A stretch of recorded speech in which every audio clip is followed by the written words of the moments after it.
I used to think fear was just in the mind, that it could be reasoned with. But there's one thing you can't reason with, something that knows your name before you've ever said it aloud. My name's Alex, and I'm not telling you this for clicks or views. I'm telling you this because if you ever hear 3 knocks at your door in the middle of the night, don't open it. It all started last winter. I had just moved into this old apartment building on the edge of town. Cheap rent, quiet neighbors, and a hallway that always smelled faintly of burnt matches. It had character, I told myself. There was one door at the very end of the hall. Apartment 9. The landlord told me it was just under renovation, but in the 3 months I lived there, no one ever came or went. It was a dead end, a forgotten space. But sometimes, late at night, I'd hear footsteps, soft at first, then growing louder, stopping right outside that door. And then it would come. 3 slow, deliberate knocks.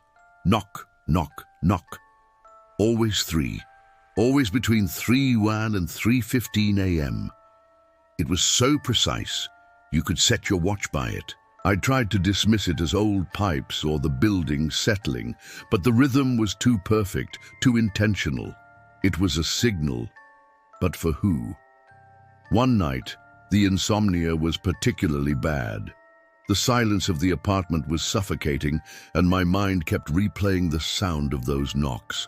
I decided I needed proof, just to convince myself I wasn't going crazy. So I set up my phone, propped against a stack of books on the floor, camera aimed down the dimly lit hallway. I hit record and waited. The minutes ticked by.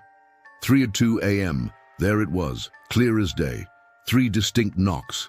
My heart pounded, but I felt a strange sense of validation. See, it is real. I left the recording running and eventually drifted off to sleep. The next morning, I woke up, eager to review the footage. I grabbed my phone, opened the video, and scrubbed to the 3:02 mark. The hallway was empty, just as I'd left it. But the knocks were gone. The audio track was silent, except for the low hum of the building. I replayed it, cranking the volume, and that's when I heard it.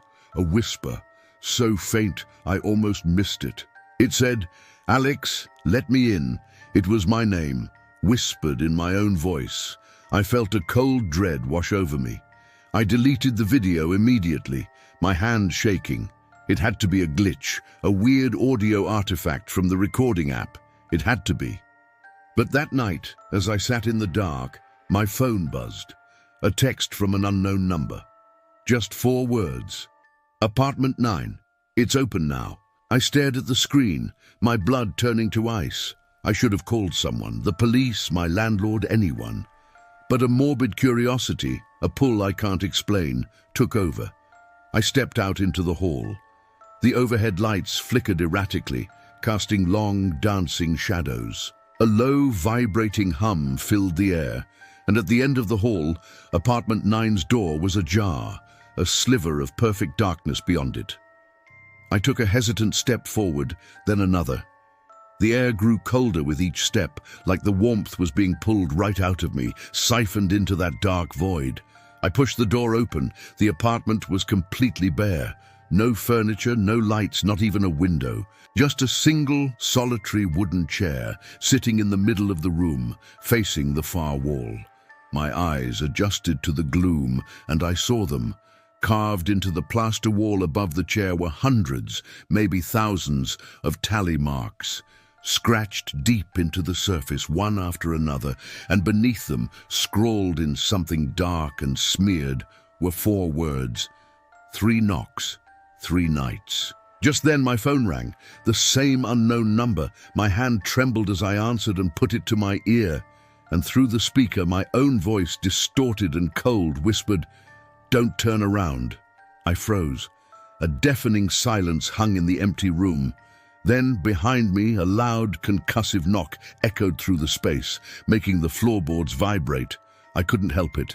I slowly, mechanically turned around. The door to apartment 9 had slammed shut, plunging me into absolute darkness. I don't remember how I got out. I just remember running, fumbling in the pitch black until my hands found the doorknob, and then sprinting back to my apartment. I locked everything, the deadbolt, the chain, even jammed a chair under the handle. I didn't sleep that night. The next night it came again. Knock, knock, knock. But this time it wasn't down the hall. It was at my door, right at my door. I held my breath, huddled on my sofa, praying for it to stop. On the third night it came again, but after the third knock there was a new sound. The doorknob began to turn, slowly, deliberately. A thin crack of light from the hallway appeared, and a voice, a rasping whisper that sounded like dry leaves skittering across pavement, seeped through the opening. "You shouldn't have opened it." The police report said my neighbor found me unconscious in the hallway the next morning. They told me there's no record of an apartment 9 in this building. The official blueprints show a solid wall where I saw a door. It doesn't exist. But last night, I heard it again. Knock, knock. Only this time, it wasn't coming from the door.